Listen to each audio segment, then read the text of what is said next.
राधे दोस्तों, हमारे सनातन धर्म यानी हिंदू परंपरा में जब भी कोई धार्मिक कार्य किया जाता है या फिर सुबह शाम घी का दीपक ही अपने मंदिर में क्यों ना दिखाया जाए, उसके लिए हर व्यक्ति को आसन पर बैठना बहुत ही आवश्यक होता है।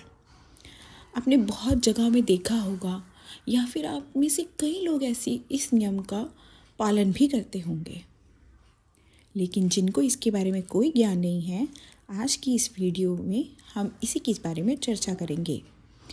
चलिए जानते हैं कि आखिर धार्मिक कर्मकांड में आसन पर बैठना क्यों इतना आवश्यक है। पूजा पाठ, साधना, तपस्या आदि कर्मकांड के लिए उपयुक्त आसन पर बैठने का विशेष महत्व होता है।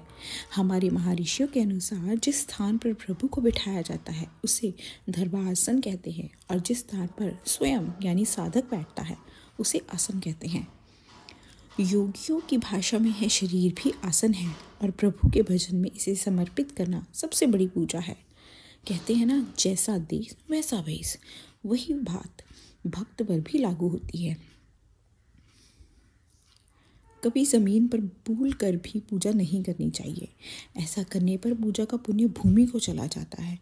ब्राह्मण पुराण तंत्र सार में कहा गया है कि कर्म कांडों हेतु भूमि पर बैठने से दुख, पत्थर बैठने से रोग, पत्तों पर बैठने से चित्त भ्रम, लकड़ी पर बैठने से दुर्भाग्य, घास फूस पर बैठने से अपयश, कपड़े पर बैठने से तपस्या में हानि और बांस पर बैठने से दरिद्रता आती है।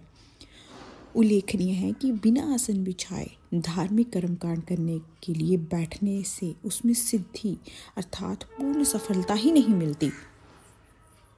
ऐसे संकेत हमारे धर्मशास्त्र में भी दिए गए हैं। प्राचीन काल में ऋषि मुनियों काले हिरण की चर्म, कुश आसन, गोबर का चौका, चीता या बाघ के चर्म, लाल कंबर आदि का आसन लेते थे। इसके पीछे मान्यता थी कि काले हिरण की चर्म से निर्मित आसन का प्रयोग करने से ज्ञान की सिद्धि होती है। कुशा के आसन पर बैठकर जाप करने से सभी मंत्र सिद्ध हो जाते हैं। गोबर के चौके पर बैठने से पवित्रता मिलती है। ठीक वैसे ही लाल कंबल से बना हुआ आसन पर बैठने से इच्छा से किए जाने वाले कर्मों में सफलता मिलती है।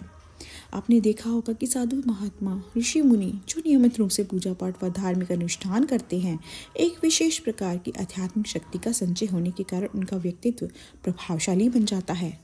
चेहरे पर तेज और विशेष प्रकार की चमक देखने को मिलती है।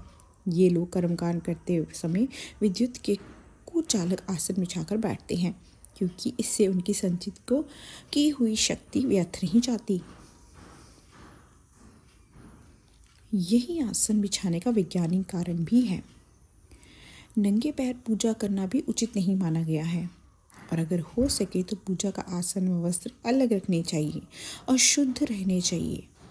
अपना आसन और जाप माला कभी भी किसी के साथ शेयर नहीं करनी चाहिए। इससे आपके किए हुए पुण्य क्षय हो जाते हैं।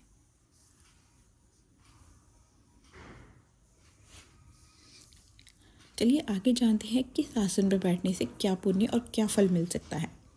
कंबल का आसन। कंबल के आसन पर बैठकर पूजा करना सर्वश्रेष्ठ माना गया है। लाल रंग का कंबल माँ भगवती, लक्ष्मी, हनुमान जी आदि की पूजा के लिए सर्वोत्तम माना गया है। आसन हमेशा चौकर होना चाहिए। कंबल के आसन के अभाव में कपड़े या रेशमी आसन चल सकता है। कुशा का आसन। योगियों के लिए यह आसन सर्वश्रेष्ठ है। यह कुश नामक घास से बनाया जाता है जो भगवान के शरीर से उत्पन्न हुई है। थी पिंड, श्राद्ध इत्यादि कार्यों में कुशा का आसन सर्वश्रेष्ठ होता है। के साथ ही आपको बता दें कि स्त्रियां कुश के आसन का प्रयोग नहीं कर सकती हैं, इससे उनका अनिष्ट हो सकता है। मृग चर्म आसन।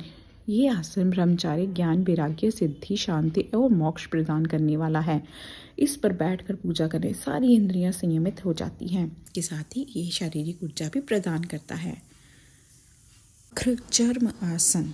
इस आसन का प्रयोग बड़े बड़े यति, योगी, साधु महात्मा और स्वयं भगवान शंकर करते हैं। ये आसन सात्विक गुण, धन, वैभव, भू संपदा, पद प्रतिष्ठता और मान सम्मान प्रदान करता है।